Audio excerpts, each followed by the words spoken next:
Hello and welcome. You're watching Left, Right and Centre, the weekend edition. I am Vedant Agarwal. On the show this evening, our special tribute to the monumental Prime Minister, Manmohan Singh. Well, Delhi witnessed his last journey today as he was cremated with full state honours. But he has left behind an unparalleled legacy.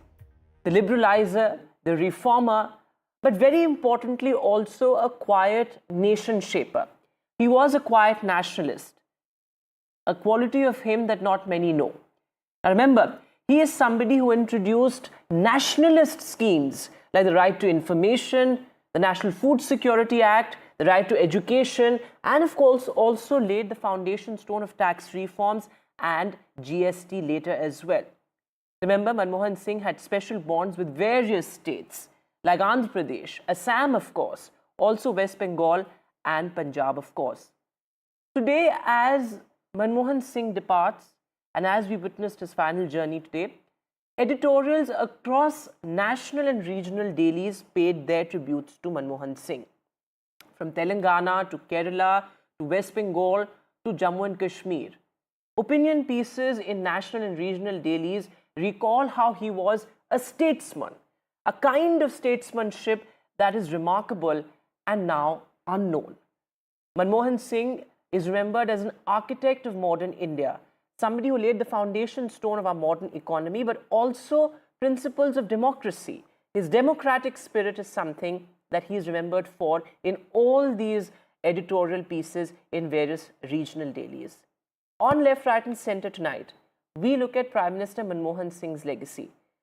Amid this breakdown between states and the central government, do we look at his legacy as a quiet nation shaper? What are the principles to learn from Prime Minister Manmohan Singh's legacy? Joining me on the show this evening, Neerja Chaudhary, senior journalist, also Gopal Krishna Agarwal, spokesperson of the BJP, Sanjay Jha, political analyst who supports the Congress, will also be joining me in a short while from now. Imran Nabi, spokesperson of the National Conference, Salim Dharani Dharan, spokesperson of the DMK, also Patabi Ram Kumar Reddy, national spokesperson of the TDP. Thanks all very much for being with us. We'll cross to you first, Neerja ji. In your book, you describe Manmohan Singh as the misunderstood Prime Minister who triumphed.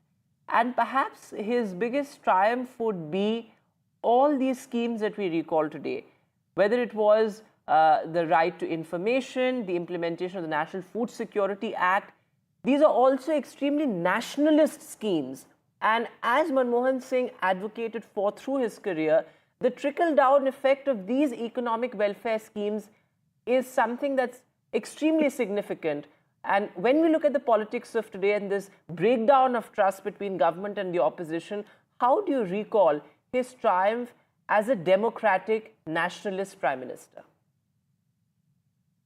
I think that's a very interesting strap that you've given, quiet nationalist. And this, what the title of my chapter on him in my book, How Prime Ministers Decide, is The Underrated Prime Minister Who Triumphed. Yes.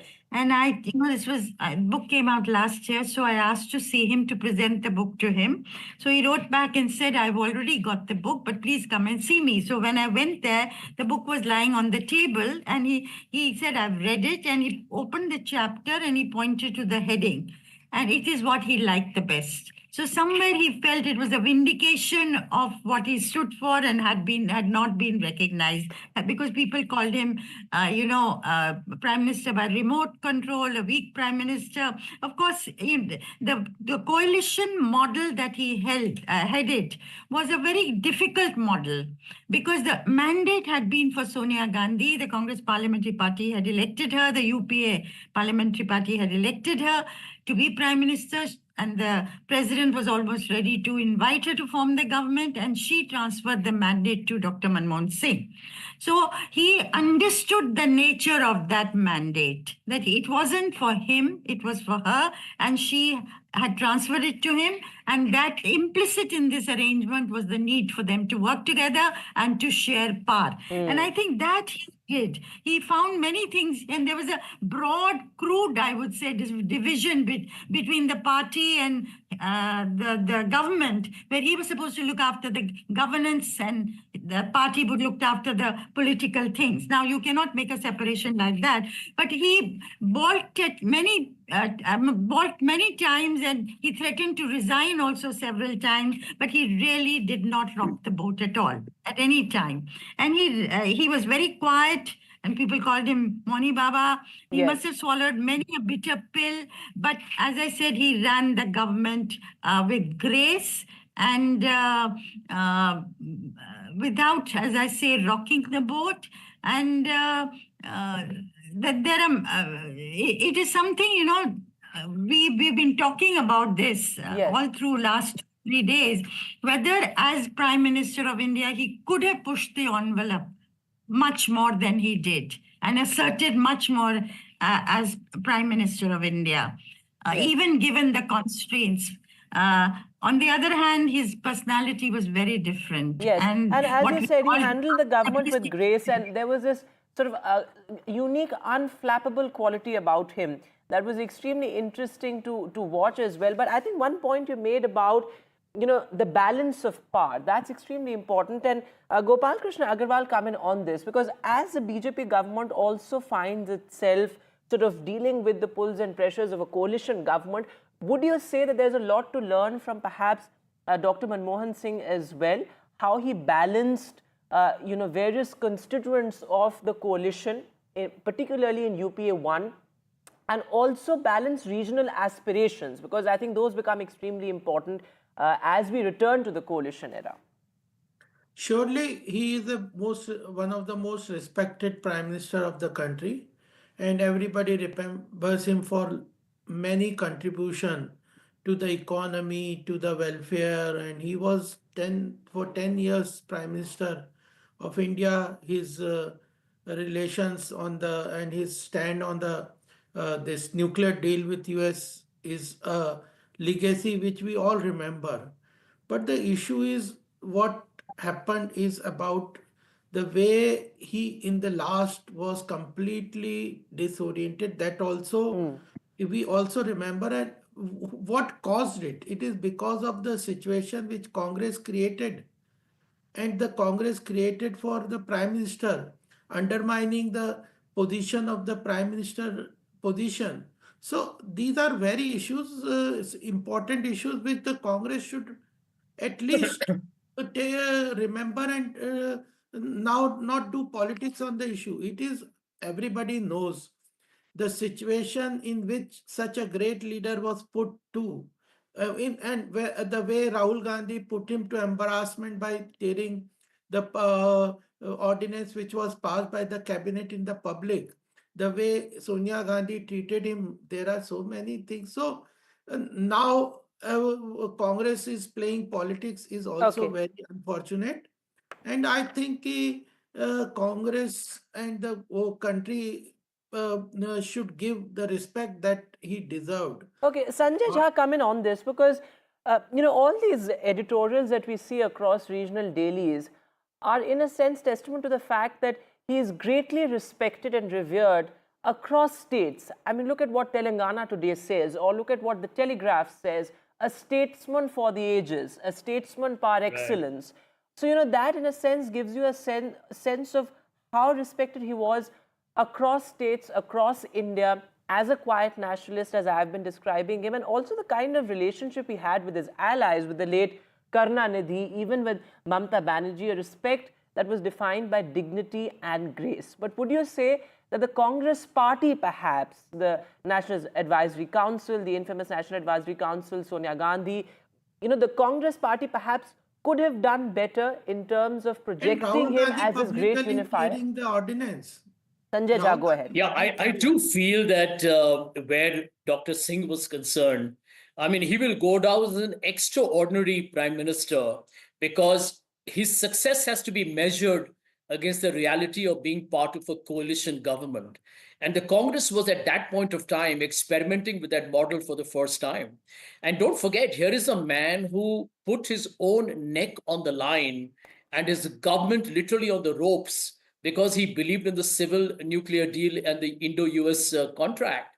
And I think that tells you about the kind of commitment he had to the larger interests of the people of India. So for him, political power was about how can I channelize that for the benefit of my country. I agree with you that the party could have done more to back him, because I can tell you the oddity. He, in the last 2.5 years of his otherwise unblemished performance over his tenure as a prime minister, a lot of people said there was a policy paralysis.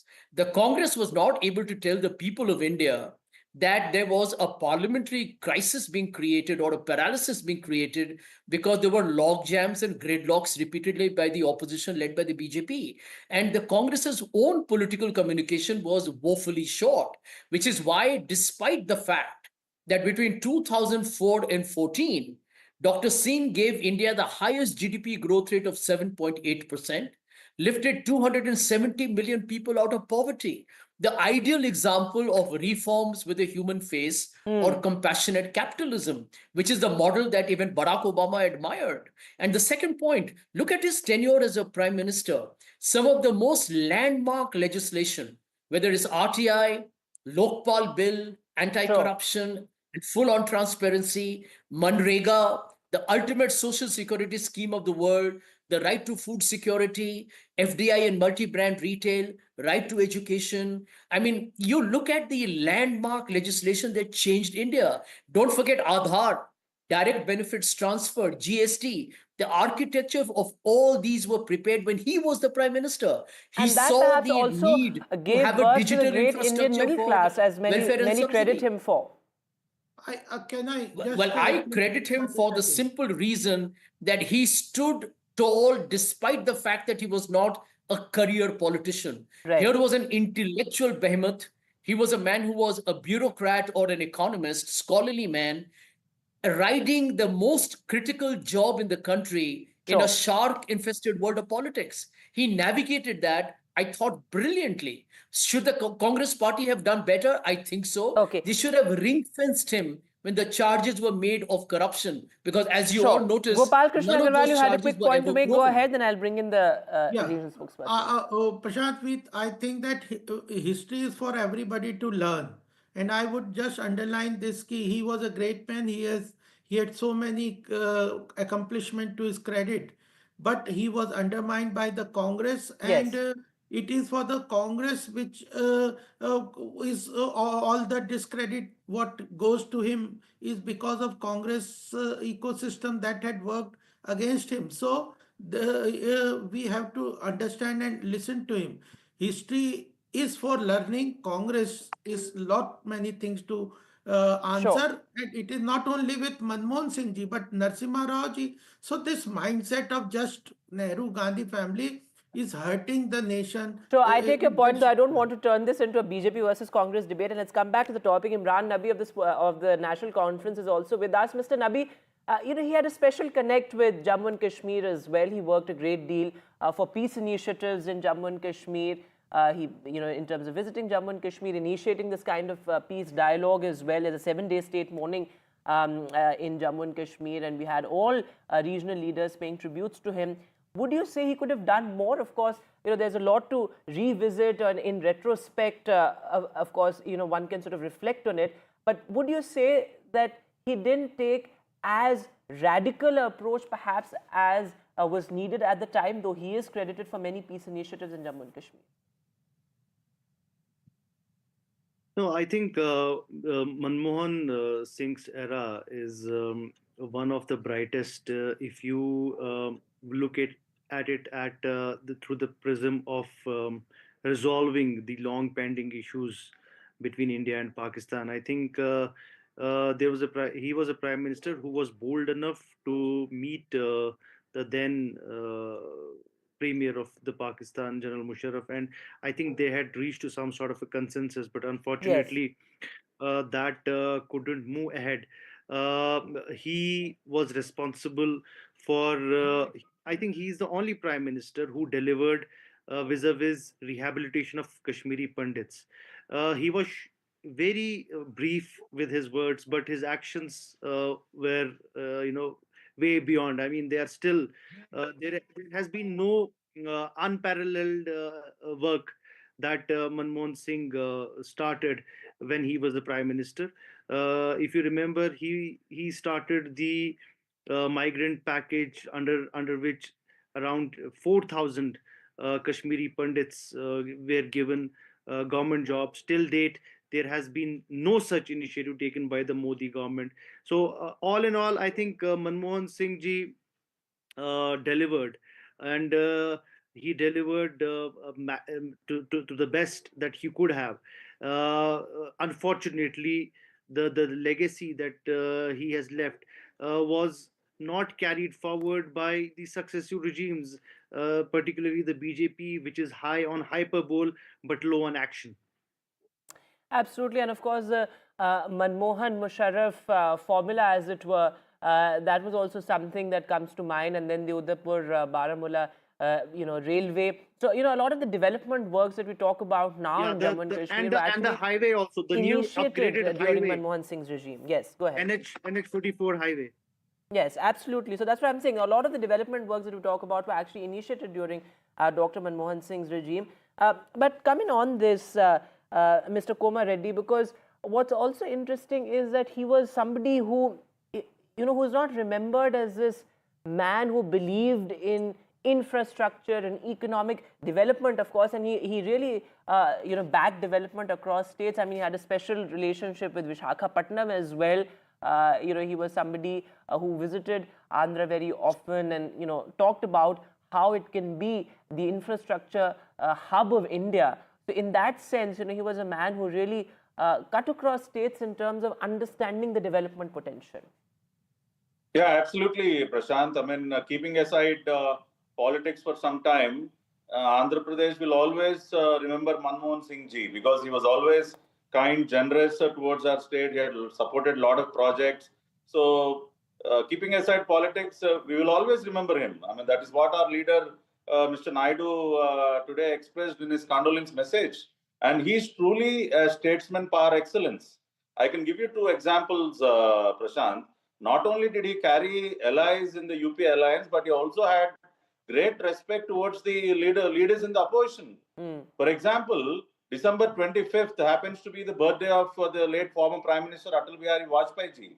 And when Manmohan ji was the Prime Minister, every year he made it a point to go visit Vajpayee ji on his birthday as a Prime Minister. So that is why he is truly a statesman. He's not always, playing politics. He had great respect. And also today, our party General Secretary, Mr. Lokesh, also tweeted, remembering one incident. After 2004, when we lost power, the then government in the state reduced the security cover for Mr. Naidu, who had great threat from the Naxalites. When he had returned to the Prime Minister, he immediately reacted and he had restored the NSG cover to Mr. Naidu. So that is how he, he carried along people in the opposition also. That is why we are all remembering him. We are all, showing great respect towards Manmohan ji. So that he is truly a statesman par excellence, and also he will also always be remembered as the man, who had shaped the Indian economy under Narsimha Rao ji. So that way he has his place, permanent place in the history of the country. He's a true son of the soil, and today we've lost a true patriot in the form of Manmohan Singh ji. And our party, the entire party leadership today, we have expressed our condolences and paid our rich homage to the late former Prime Minister, who is truly a statesman par excellence. I think that's an important point you made, that he had amicable relations, across party lines, even with members of the opposition, members of the BJP. Stories of his camaraderie with leaders across party lines, of course, continue to be told. But Mr. Dharani Dharan, come in on this point, because, for a party like the DMK, which is such an important regional contingent, even in today's parliament, DMK is an important voice. Would you say that, regional aspirations are not being heard as much as they should be in a parliament of a coalition, of a coalition government? Because, of course, we are talking just a week after the winter session, which has been a complete washout, and we didn't see any debate at all. And in a parliament where regional parties are so important, do we need to revisit the Manmohan style functioning of perhaps a parliament, and the Manmohan style of politics, where regional aspirations were heard and regional parties were heard and given their due platform?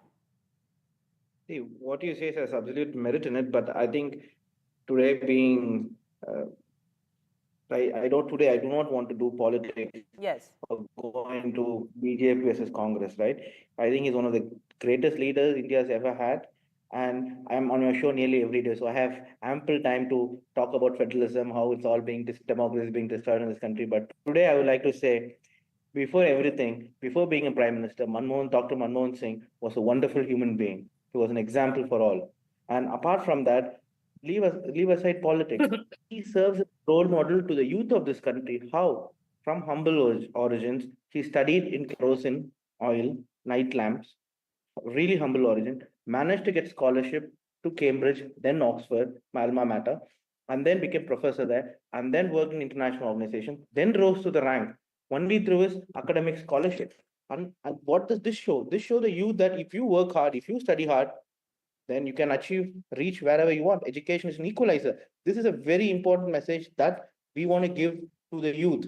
I think federalism, consensus building in the parliament in today's day can wait for tomorrow. This I want to say this, but again, one more thing which he should be credited, I think, is which is also forgotten is that he was also sent us to negotiate in '99 with Jayalalitha. Yes. You know how hard it is to negotiate with her. And he managed to get 12 seats then out of the 40, in spite of Congress being then divided and there was being a Tamil Manila Congress, which was actually having more vote percentage than Congress.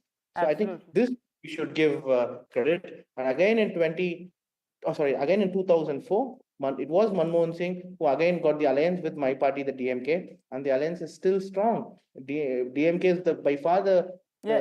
the closest ally to the Congress, and the credit goes to him. And what is very important for any country, the future of the world lies in energy. And he did the American deal in 1999. We had the atomic test, and then we had an embargo. But then he made this deal happen in spite of the CPI and CPM not in favor of it. And we are enjoying the merits of the same even today. Absolutely. And energy is the I think future, that's and such an nuclear energy is important very point. important That's for the such an country. important point you're making, and all those references that you made also extremely I just want to important. add some more. No, I just want to. Go ahead. Sorry, I didn't Go get ahead. you. Go ahead. Can you repeat the question? No. See, and again, I want to say, in 2008, we also had financial crisis across the world, but India did not face the same. In India's per capita GDP in the 10 years grew by about 4 times, right? One of the highest. If you look at any 10-year period, that was the highest. So we now see accolades pouring in from across the world, across party lines. Even in India, coalition partners of the UPA, the NDA, Malaysian Prime Minister said when he was imprisoned, right? In fact, Manmohan Singh offered his children scholarship to come and study in India. Yes. And these are the messages we're getting. I don't think And there's that any perhaps leader of give you a importance in sense this of the world who has not mentioned. statesman Has that he definitely was. been And I think kinder to that him. those are several important points I'm making. And in fact, you spoke of the economy and the numbers. Of course, he continued to have delivered over 8% GDP growth through both his tenures. I think that's a very important point. And at a time when we see this kind of complete breakdown of communication between the opposition and treasury benches, his legacy becomes all the more important, with regional aspirations becoming significant as well, and why they deserve a platform at the central level as well. So a lot to learn from his legacy. But thanks very much, Neerja Chaudhary, Gopal Krishna Agarwal, Sanjay Jha, Imran Nabi, Salim Dharani Dharan, and Mr. Ram Kumar Reddy on joining us on the show this evening. That's all the time that we have on Left, Right and Center this weekend. Thanks so much for watching. Goodbye.